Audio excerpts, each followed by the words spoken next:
Anda mungkin pernah dengar tentang hukum tarikan. Anda disuruh untuk berfikir positif, membuat papan visi dan mengulangi afirmasi setiap hari. Anda telah melakukan semuanya. Anda telah memvisualisasikan kejayaan, kekayaan dan cinta dengan begitu jelas sehinggakan Anda boleh merasakannya. Namun, Anda melihat sekeliling dan realiti Anda masih sama. Kekecewaan mula timbul. Anda bertanya, apa yang saya buat salah? Jawapannya mudah tetapi mendalam. Anda tidak melakukan apa-apa yang salah. Anda hanya tidak diberikan keseluruhan ceritanya. Ajaran manifestasi yang popular seringkali tertinggal satu langkah yang paling penting. Langkah yang menjadi jambatan antara imajinasi dan realiti. Mereka mengajar anda cara untuk meminta, cara untuk berniat, tetapi mereka tidak mengajar anda cara untuk menerima. Langkah yang hilang ini adalah proses yang saya panggil collapse atau keruntuhan. Ia adalah detik di mana potensi yang tidak terhingga dalam medan kuantum berubah menjadi pengalaman fizikal yang nyata. Kebanyakan orang percaya bahawa niat dan visualisasi sudah cukup. Mereka menghantar keinginan mereka ke alam semesta dan berharap ia akan kembali sebagai realiti. Tetapi ini hanyalah separuh daripada persamaan. Separuh lagi bahagian yang lebih penting bukanlah tentang apa yang anda hantar keluar, tetapi keadaan dari mana anda menghantarnya. Realiti anda tidak dicipta oleh pemikiran anda yang sekali-sekala. Ia dicipta secara berterusan oleh keadaan dominan kewujudan anda, gabungan identiti, emosi dan sistem saraf anda. Inilah kebenaran yang tidak selesa.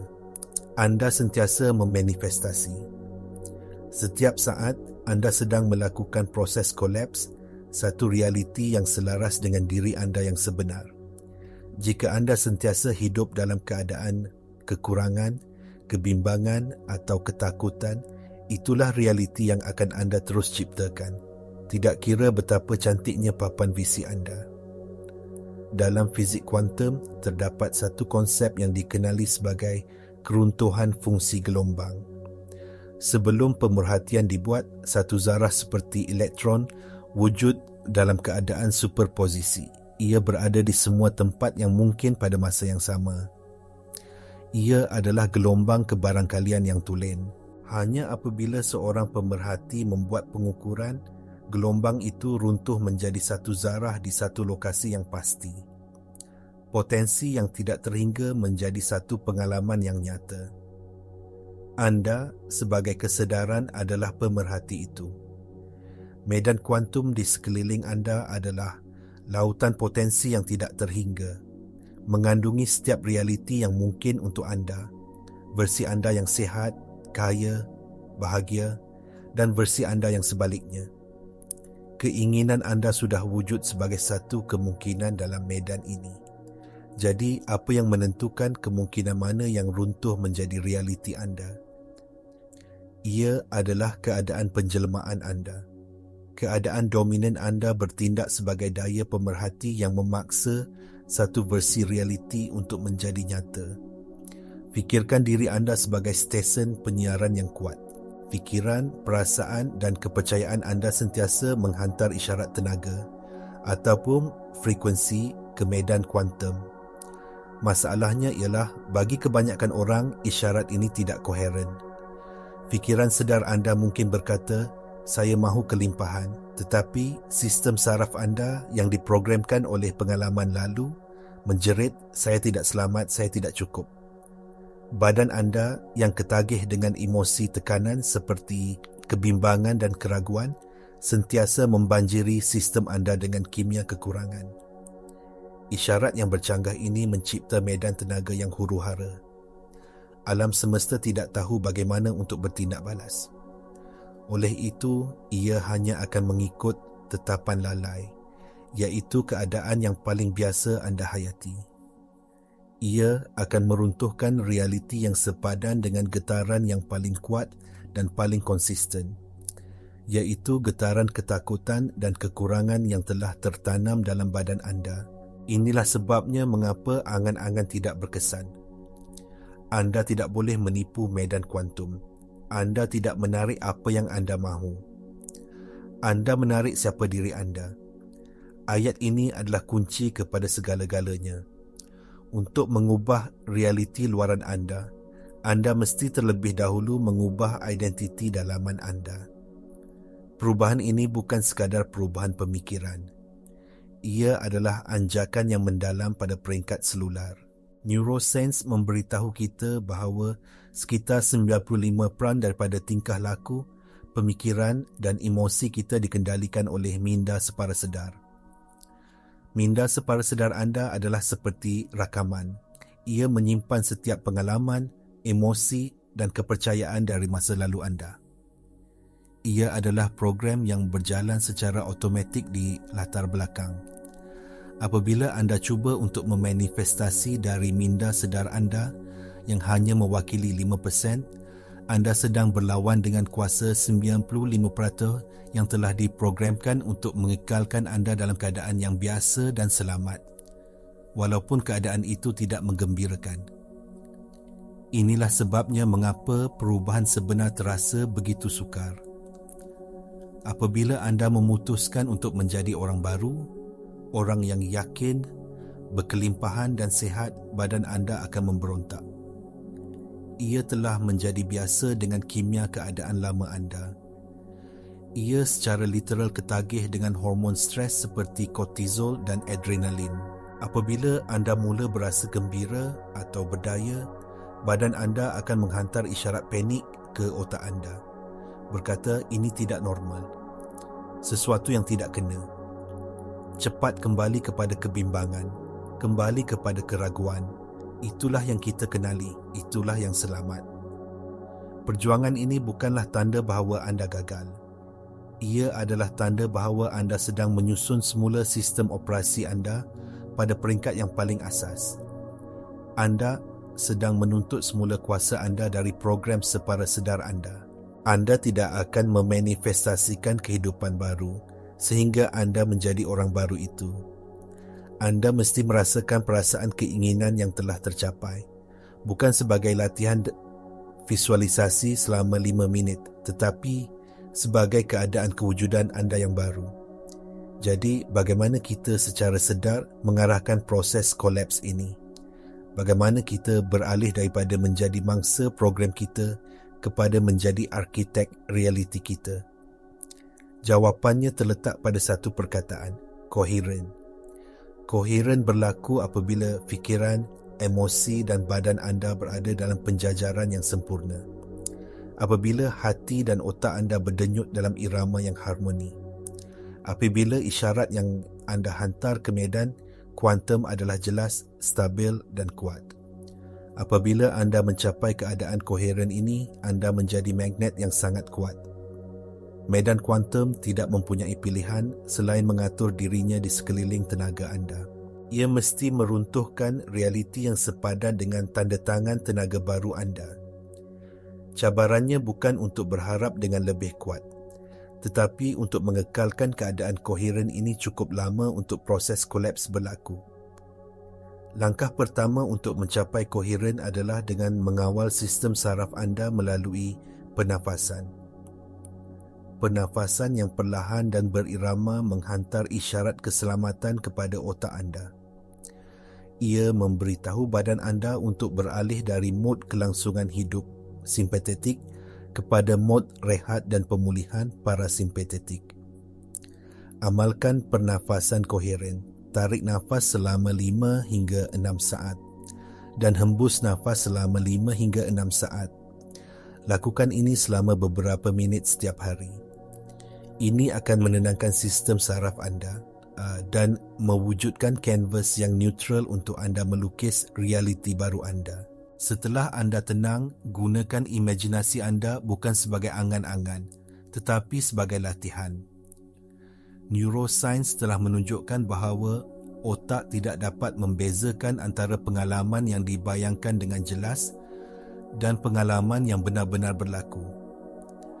Apabila anda menghidupkan semula realiti masa depan anda dalam fikiran anda dengan emosi yang tinggi, anda mula memasang perkakasan neurologi baru. Anda secara literal mengubah otak anda untuk kelihatan seperti pengalaman itu telah pun berlaku. Latihan mental ini apabila digabungkan dengan emosi yang tinggi seperti kegembiraan, kesyukuran dan kebebasan mula mengubah kimia badan anda. Anda mengajar badan anda bagaimana rasanya menjadi orang baru itu. Anda sedang memprogramkan semula minda separasedar anda. Seperti yang diajar oleh ahli mistik Neville Goddard, anda mesti menganggap perasaan keinginan yang telah tercapai sehingga ia menjadi perasaan semula jadi anda.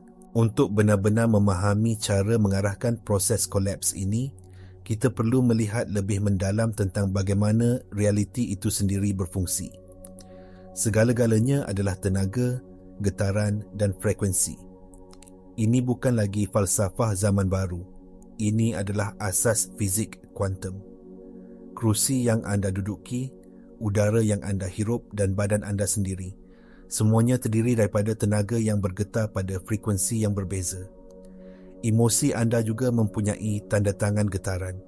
Emosi bergetar rendah seperti ketakutan, rasa bersalah dan malu mempunyai frekuensi yang perlahan dan tidak teratur. Emosi bergetar tinggi seperti cinta, kegembiraan dan kesyukuran mempunyai frekuensi yang pantas dan harmoni. Keadaan kewujudan anda pada setiap masa adalah jumlah keseluruhan frekuensi yang anda pancarkan. Eksperimen celah berganda yang terkenal dalam fizik kuantum menunjukkan secara muktamad bahawa pemerhati mempengaruhi apa yang diperhatikan. Apabila saintis memerhatikan elektron melalui celah, ia berkelakuan seperti zarah. Apabila mereka tidak memerhatikannya, ia berkelakuan seperti gelombang kebarangkalian. Ini bermakna kesedaran anda secara literal meruntuhkan potensi menjadi jirim. Tetapi apa yang mengarahkan pemerhatian itu? Ia adalah lensa frekuensi anda. Anda hanya boleh melihat dan mengalami realiti yang sepadan dengan getaran dominan anda. Jika anda bergetar pada frekuensi kekurangan, anda akan ditapis untuk hanya melihat kekurangan di sekeliling anda. Anda akan terlepas peluang, hubungan dan idea yang wujud pada frekuensi yang lebih tinggi. Ini dipanggil resonance quantum. Anda hanya boleh menarik pengalaman yang beresonans dengan keadaan dalaman anda. Inilah sebabnya mengapa ramai orang terperangkap dalam gelung. Anda ingin mengubah realiti anda, tetapi anda terus memerhatikannya dari keadaan lama anda. Anda melihat akaun bank anda dan berasa kekurangan.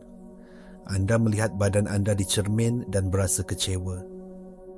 Setiap kali anda bertindak balas terhadap realiti semasa anda dengan emosi yang sama, anda menghantar isyarat yang sama ke medan kuantum, mengarahkannya untuk meruntuhkan lebih banyak perkara yang sama. Anda secara tidak sedar menggunakan tenaga kreatif anda untuk mengesahkan semula keadaan anda yang sedia ada. Untuk keluar dari gelung ini, anda mesti berhenti membenarkan dunia luaran mengawal perasaan dalaman anda. Anda mesti membuat keputusan untuk merasakan emosi masa depan anda sekarang sebelum ia berlaku. Bidang epigenetik menunjukkan bahawa keadaan emosi kita secara langsung mempengaruhi ekspresi gen kita. Dengan mengubah perasaan anda, anda boleh menghidupkan gen untuk kesihatan dan mematikan gen untuk penyakit. Anda secara literal menjadi arkitek biologi dan realiti anda.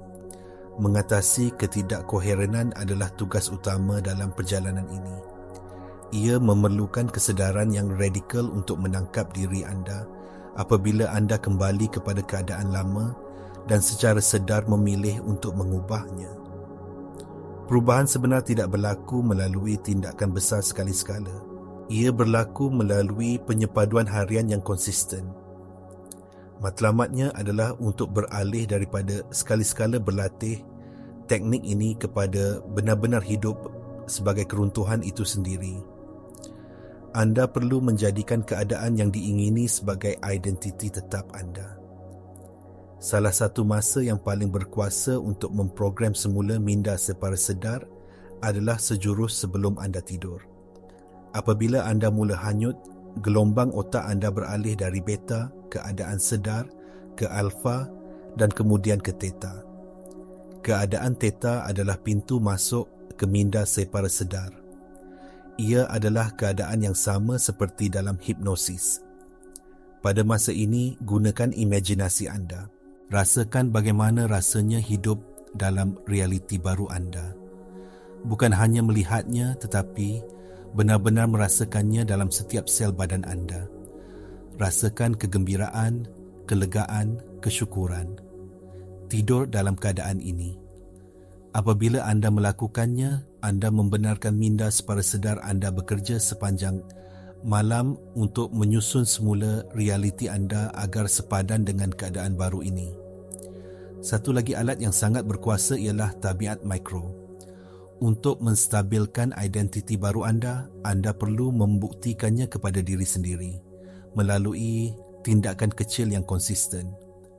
Tanya diri anda, bagaimana versi diri saya yang berkelimpahan akan bertindak dalam situasi ini? Adakah mereka akan mengeluh tentang harga kopi atau adakah mereka akan menikmatinya dengan rasa terima kasih? Adakah versi diri saya yang sihat akan memilih lift atau tangga? Setiap kali anda membuat pilihan kecil yang selaras dengan identiti masa depan anda menghantar mesej yang kuat kepada minda separa sedar anda. Inilah diri saya yang sebenar sekarang. Tindakan-tindakan kecil ini membina momentum dan mengukuhkan laluan saraf baru di otak anda. Ia menjadikan identiti baru itu bukan lagi sesuatu yang anda cuba capai, tetapi sesuatu yang anda hayati. Sekarang, saya mahu anda berhenti sejenak dan fikirkan, apakah satu tabiat mikro yang boleh anda mulakan hari ini untuk mengukuhkan identiti baru anda? Kongsikan di ruangan komen di bawah. Dengan mengisytiharkannya, anda mengambil langkah pertama untuk menjadikannya nyata. Cabaran terbesar yang akan anda hadapi dalam perjalanan ini ialah masa jeda. Akan ada tempoh di mana anda telah mengubah keadaan dalaman anda, tetapi realiti luaran anda masih belum mengejar. Inilah jambatan insiden ujian utama keimanan anda. Pada masa ini, setiap bahagian diri lama anda akan menjerit kepada anda bahawa ia tidak berkesan. Keraguan akan menyelinap masuk. Ketakutan akan cuba menarik anda kembali. Badan anda yang ketagih dengan emosi lama akan mengalami gejala penarikan diri secara kimia. Anda mungkin berasa gelisah, marah atau tertekan tanpa sebab yang jelas. Ini bukanlah tanda bahawa anda gagal. Ini adalah bukti bahawa anda sedang berubah. Badan anda sedang membersihkan sisa emosi masa lalu. Pada saat-saat ini, anda mempunyai pilihan. Anda boleh menyerah kepada tarikan masa lalu dan kembali kepada keadaan yang biasa. Dengan itu meruntuhkan realiti lama sekali lagi. Atau anda boleh bertahan. Anda boleh mengenali keraguan dan ketakutan itu sebagai gemas dari masa lalu, sebagai program lama yang sedang mati. Inilah di mana kebijaksanaan rohani kuno bertemu dengan sains moden. Kitab-kitab suci di seluruh dunia bercakap tentang iman. Iman bukanlah kepercayaan buta terhadap kuasa luar. Iman adalah kesetiaan yang tidak berbelah bahagi kepada realiti dalaman anda, walaupun ia bercanggah dengan apa yang ditunjukkan oleh diri anda. Ia adalah keupayaan untuk mengekalkan perasaan keinginan yang telah tercapai di tengah-tengah bukti yang sebaliknya. Anda mesti jatuh cinta dengan realiti masa depan anda lebih daripada anda terikat dengan realiti semasa anda. Apabila keraguan muncul, jangan melawannya. Jangan menghukum diri sendiri. Sebaliknya, perhatikan ia dengan belas kasihan, seperti anda memerhatikan awan yang berlalu di langit. Kemudian, dengan sengaja kembalikan perhatian anda kepada keadaan baru anda. Kembali kepada pernafasan koheren anda. Ingat kembali perasaan kegembiraan, kebebasan atau cinta yang anda latih. Kekal di sana. Kuncinya bukan untuk menolak pemikiran negatif, tetapi untuk terus kembali kepada perasaan positif. Ketekunan adalah segalanya. Setiap kali anda memilih untuk mengekalkan keadaan baru anda, walaupun terdapat bukti luaran, anda menguatkan isyarat anda ke medan kuantum. Anda membuktikan kepada alam semesta dan kepada diri sendiri bahawa anda serius. Anda tidak lagi meminta dari kedudukan kekurangan. Anda sedang memerintah dari kedudukan pencipta yang berdaulat. Kita telah melalui perjalanan yang mendalam hari ini. Kita telah mendedahkan langkah yang hilang dalam manifestasi, iaitu proses kolaps. Kita telah belajar bahawa realiti anda tidak dicipta oleh pemikiran anda, tetapi oleh keadaan penjelmaan dominan anda. Anda tidak menarik apa yang anda mahu. Anda menarik siapa diri anda. Medan kuantum sentiasa meruntuhkan realiti yang sepadan dengan tanda tangan tenaga anda, yang ditentukan oleh penjajaran fikiran, emosi dan sistem saraf anda. Ini bermakna anda sentiasa berkuasa. Anda tidak pernah menjadi mangsa keadaan. Setiap saat adalah peluang baru untuk memilih keadaan kewujudan yang berbeza, dan dengan itu meruntuhkan realiti yang berbeza. Peralihan paling penting yang boleh anda buat ialah beralih daripada meminta kepada menjadi. Hentikan sikap mengemis kepada alam semesta untuk memberikan anda apa yang anda mahu. Sebaliknya, tuntutlah kuasa anda sebagai pencipta. Putuskan siapa yang anda mahu jadi dan kemudian mulalah hidup sebagai orang itu sekarang. Gunakan alat yang telah kita bincangkan. Pernafasan koheren untuk mengawal sistem saraf anda. Imajinasi sebagai latihan untuk memasang semula otak anda.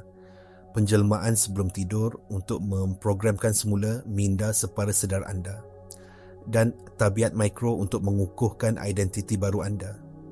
Ya, ia memerlukan disiplin. Ya, ia memerlukan keberanian untuk merasakan sesuatu yang belum ada di sana. Tetapi inilah kerja yang sebenar. Ini adalah jalan menuju penguasaan diri dan kebebasan sejati. Anda mempunyai kuasa yang tidak terhingga di dalam diri anda, menunggu untuk dibebaskan. Kuasa ini bukan untuk mencipta sesuatu dari tiada, tetapi untuk memilih dari infinity. Jadi, soalan saya kepada anda bukanlah apa yang anda mahu, tetapi siapa yang anda pilih untuk jadi. Jangan hanya tonton video ini dan kembali kepada kehidupan lama anda.